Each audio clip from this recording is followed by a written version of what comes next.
Nous parlons de parents, mode d'emploi, on va retourner à l'école d'une certaine manière. Voilà, ça me plaît bien. Nous accueillons sur ce plateau Céline Gagnepin qui va nous rejoindre, membre de l'Observatoire de la violence éducative ordinaire, consultante en parentalité. Voilà, il y avait un petit jingle que je n'avais pas joué, c'est pour ça voilà. que c'est la reprise, retenez, c'est la reprise, il faut que je reprenne mes marques. Céline Gagnepin, bonjour. Merci d'être avec nous sur ce plateau. Si vous êtes là, c'est pour parler de ce qui ressemble parfois au métier le plus difficile au monde, ou peut-être essaie-t-on de nous faire croire que c'est le métier le plus difficile au monde, être parents éprouvés, en difficulté, culpabilisés, les parents face à leurs enfants. Et voilà que pour trouver réponse et solutions, on envoie donc papa et maman à l'école ou tout comme des stages pour apprendre la bienveillance, apprendre à éduquer sans punir, apprendre l'équilibre dans le huis clos familial. Tiens, par exemple, cette maman pourrait peut-être faire un stage, regardez.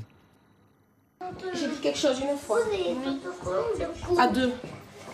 C'est le deuxième avertissement. À 3, c'est... La fessée. Non, ou là. Oh, tu es puni dans ta chambre, tu ne goûtes pas. Si mon année au stade, maman, je parle. Il y a une règle de base et tu la connais.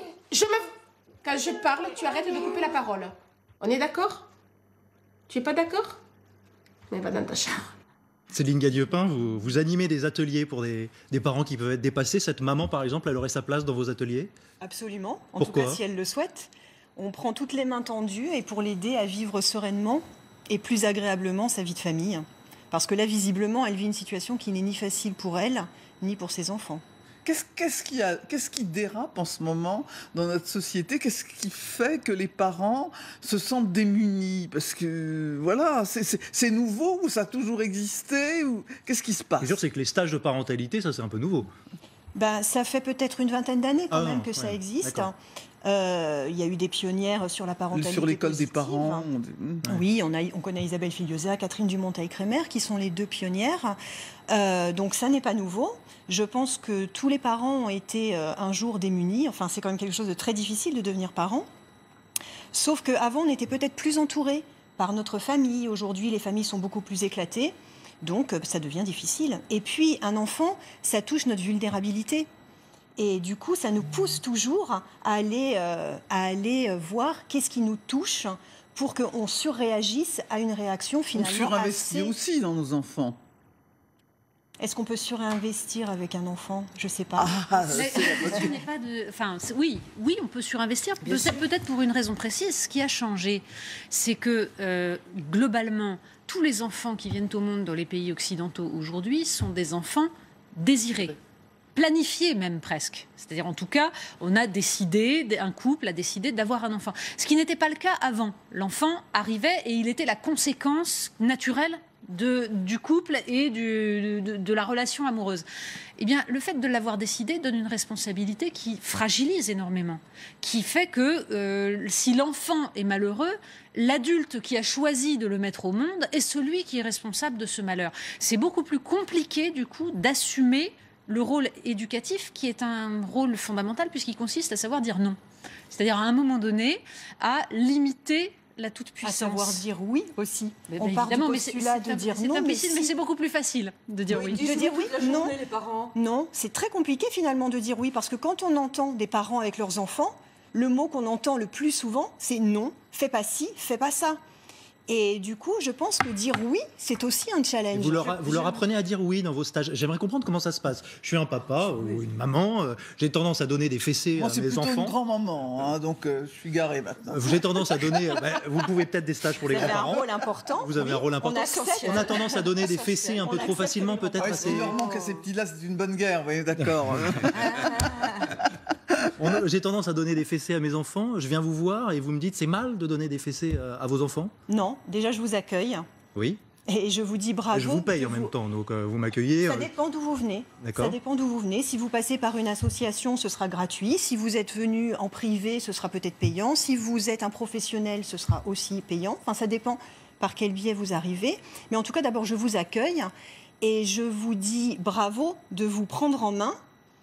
Et pour avoir envie de changer votre façon de faire avec vos enfants. Parce que de toute façon, on sait aujourd'hui que la fessée, que la punition est délétère, même les récompenses. Donc on a d'autres solutions. La chose fessée est délétère. essentielle. Ah non, mais je sens que Sophie de Menton n'est pas du punition tout d'accord. délétère, Elle fait un... Absolument. Qu'est-ce qui justifie Sophie de Toutes Menton les études aujourd'hui le prouvent. Il n'y a pas une seule étude qui peut montrer l'inverse aujourd'hui. On sait déjà la chose la plus importante à savoir, c'est que l'enfant est empathique par nature. Et quand on sait ça, déjà, on peut se rendre compte que c'est son environnement qui va faire. C'est un petit peu plus Allez, compliqué.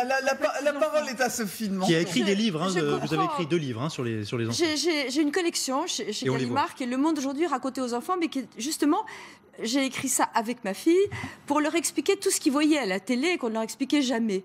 Quels étaient les vrais dangers. J'expliquais la politique racontée aux enfants, l'argent raconté aux enfants, etc. Bon, mais au-delà de ça, il y a un besoin d'autorité aujourd'hui qui a disparu. Alors, je veux bien entendre ce que vous dites et vous avez certainement raison. L'enfant est empathique, c'est certain. Vous dites qu'il faut savoir leur dire oui.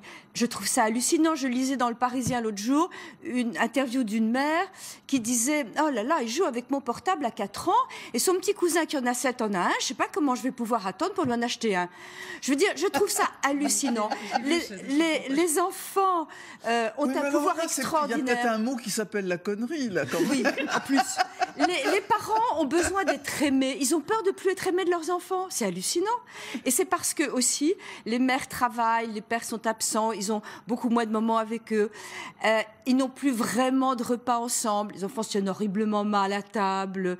Non, ils sont plus élevés. Je suis complètement réac et ringard. Ah oui, Pardon. ça, non, ça, Ah non, mais c'est totalement revendiqué, réac. vous, Sophie, oui. Non, mais je veux dire, il y a un besoin d'autorité. Les parents ne savent plus quoi faire, ce qui est grave, parce que je pense que être parent, il faut aussi écouter son instinct, les aimer. Alors évidemment, il y a tous les cas que vous traitez et qui sont particuliers, mais revenons un peu aux règles élémentaires. D'ailleurs, même les profs sont dépassés. Ils n'ont plus d'autorité. Les parents sont en train de les engueuler au lieu d'engueuler leurs enfants. Dans le droit Bon, français, enfin, il y a le bref. droit à la correction. Il est important, le droit à la correction, aujourd'hui, le droit à mettre une fessée à son enfant. Oui, mais là, on rentre dans une polémique sur la fessée et Oui, moi, ce je qu'elle suis induit, enfin, bon, pourquoi elle est contre, est-ce qu'on doit frapper un Qu'est-ce enfant, que etc. c'est Bon, etc. Bon. Mais c'est Enfin, vrai on que... rentre dans une polémique, excusez-moi, mais 31 des 47 pays membres du Conseil de l'Europe interdisent de manière Oui, claire. Aujourd'hui, c'est... Oui, Oui, bon, allez dans les pays en question, vous verrez bien. Revenons au stage et aux difficultés de la Mais parentalité. c'est vrai qu'il ne faut pas tourner autour du pot, si je puis dire. Il y a une difficulté. Et cette difficulté, elle est due au fait que nous sommes dans une époque où les repères sont multiples. Avant, il y avait le pater familias, la famille qui était structurée autour d'une personnalité. Et on vivait dans une famille peut-être plus élargie, mais on vivait ensemble avec des repères. Aujourd'hui, un enfant, il a la télévision, avec des feuilletons qui sont généralement violents, avec des gros mots, on va dire ce qui est, avec des stéréotypes qui ne sont pas ceux qui permettent le vivre ensemble, mais plutôt le rapport de force. Et on les laisse devant la télévision pendant des heures. Par exemple, parce qu'on essaye de respirer un petit peu, donc on les laisse devant la télévision. Tout le monde a fait ça. Et vous avez la cour de récréation qui ramène un certain nombre de choses. Vous avez le portable, vous avez l'Internet, vous avez le club de sport. Moi, je vois comment dans le club sportif, ou ici ou là, dans des activités culturelles, sont ramenés des éléments qui n'existent pas dans l'enceinte familiale et auxquels il faut répondre. Donc les parents sont perdus et il faut les Et donc, il faut les emmener dans un stage. parents sont face à cela. Alors, il y a des parents qui sont plus outillés que d'autres. Ce n'est pas obligatoirement un problème de niveau culturel, c'est aussi un problème de conception de la vie, conception de l'enfant, de ce qu'il doit apprendre, des interdits, etc. Bon, mais il y a des parents qui sont... peut-être parfois dans des milieux assez aisés, qui sont aussi bousculés et qui, en fin de compte, disent bon, on verra comment les choses se passeront et qui surréagissent quand ils voient un certain nombre de bêtises qui sont faites. Xavier Alberti, alors, ça vous parle, un stage de parentalité? Alors, moi, je suis papa depuis 4 ans, de deux enfants. Et vous êtes complètement débordé? Et non, mais je suis très humble devant ce que c'est qu'être père et qu'être parent. Parce qu'effectivement, je trouve que c'est une vraie responsabilité et que c'est complexe. moi, je trouve très bien qu'il puisse y avoir des structures qui accueillent les parents s'ils en éprouvent le besoin pour aller chercher des conseils. Je ne vois pas pourquoi est-ce qu'il y en aurait sur tout et n'importe quoi, et il n'y en aurait pas sur quelque chose d'aussi essentiel qu'être parent. Donc moi, je trouve très bien qu'il puisse y avoir des structures qui puissent donner de la formation ou en tout cas des conseils là-dessus. Après, moi, en tant que père, quand je doute, je me raccroche à ce que j'ai connu. Et je pense qu'être parent, c'est d'abord avoir été enfant, je pense. Et j'essaye de me souvenir de ce que faisait mon père, de ce que faisait ma mère, et de me dire que finalement, ça n'a pas donné un résultat si catastrophique que ça, et qu'il devait donc y avoir quelque chose là-dedans qui ne venait forcément pas de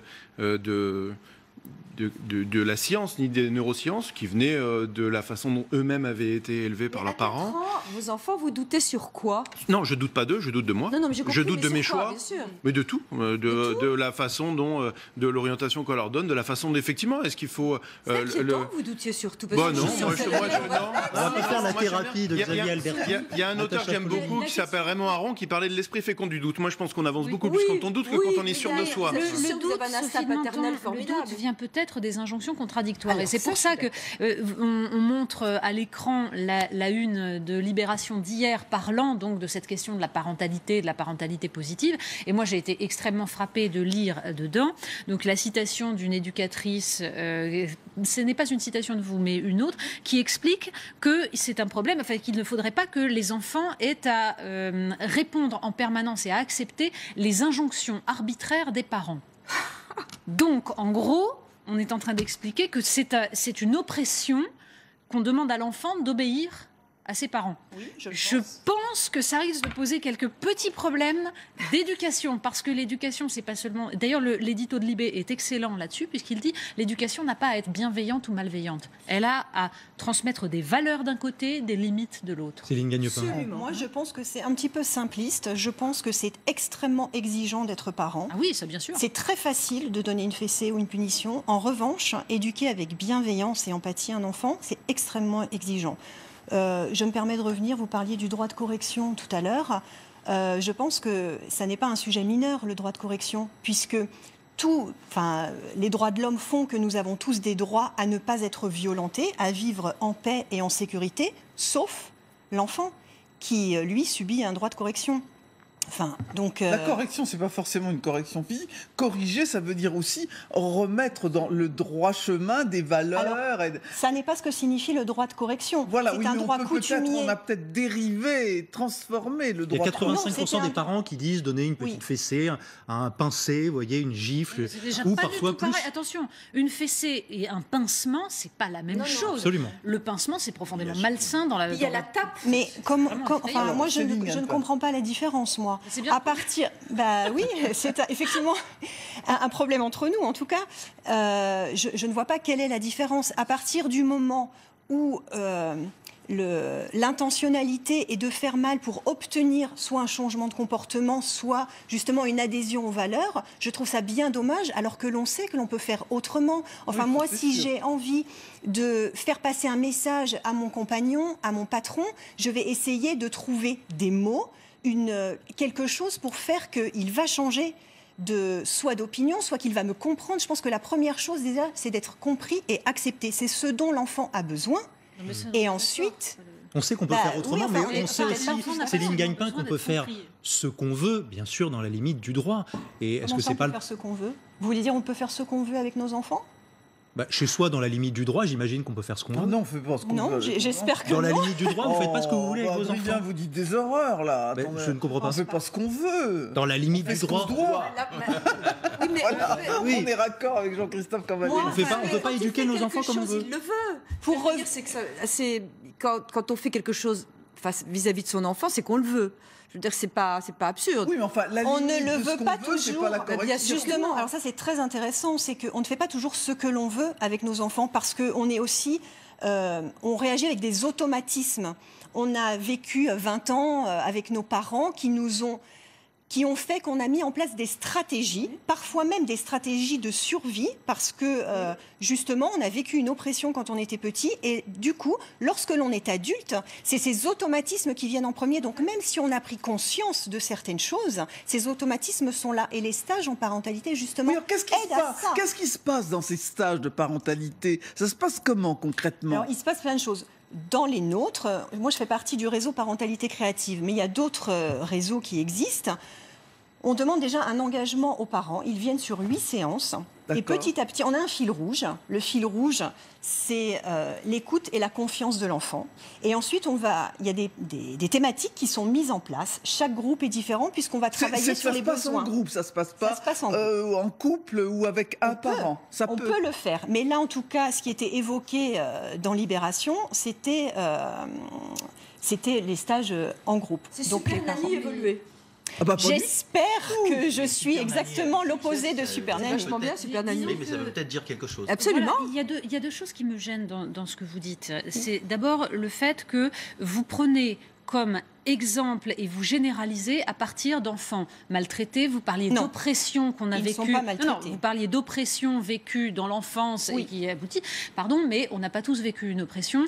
L'oppression, elle est quand même, c'est la minorité, ce n'est pas la norme. C'est la norme aujourd'hui. Si, c'est la norme de l'éducation traditionnelle. Tout dépend ce que vous appelez oppression, et c'est bien le problème. Vous appelez oppression le fait que l'adulte exerce une autorité sur l'enfant et que l'adulte puisse donner des injonctions à l'enfant. Ce n'est pas une oppression. Alors, ce n'est pas. Et deuxième chose qui va avec d'ailleurs, vous faites comme s'il n'y avait aucune différence entre l'enfant et l'adulte. Vous disiez, quand j'ai besoin de faire passer un message à mon patron ou à mon compagnon, je lui parle, etc. Mais un enfant n'a pas les mêmes capacités de raisonnement et de positionnement qu'un adulte. Justement, enfin, il peut comprendre énormément de choses, mais en revanche, il n'est pas dans la même posture. Parce qu'il n'est pas responsable, parce qu'il n'a pas de libre arbitre suffisant dans le sens où il n'envisage pas les conséquences de ses actes, comme peut le faire un adulte. Et le rôle de l'éducation, c'est justement de lui apprendre à comprendre. C'est de lui apprendre le monde. Merci. Je pense que oui, le rôle du parent est d'apprendre le monde à l'enfant. Et moi, j'aime bien prendre l'exemple. J'y pensais hier soir avant l'émission. J'observais mes enfants et je pensais à la manière dont ils ont appris à marcher. Ils ont appris à marcher tout seuls. On les a encouragés, ils sont tombés, ils ont recommencé. Et on ne s'est pas affolé de les voir tomber, on ne s'est pas mis, normalement, on ne se met pas en colère de les voir tomber. Et on les encourage. Pourquoi? Pour le reste, on ne peut pas le faire. Un enfant a un cerveau plastique et extrêmement malléable. Et quand ils ont commencé à marcher, vous ne leur avez pas permis de traverser la rue?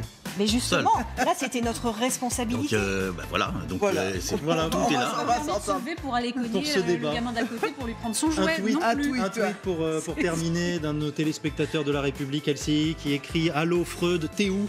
Et voilà, c'est peut-être l'occasion de se plonger dans Freud. Juste un rappel, Freud disait « Quoi que vous fassiez, vous ferez mal », ce qui est une façon de déculpabiliser les parents, et il faut les déculpabiliser. Alors voilà, on a entendu tous les arguments sur ce plateau. Le débat continuera, on le reprendra, je n'en doute pas, plus tard dans La République. Elsie, dans un instant, on va parler de la semaine de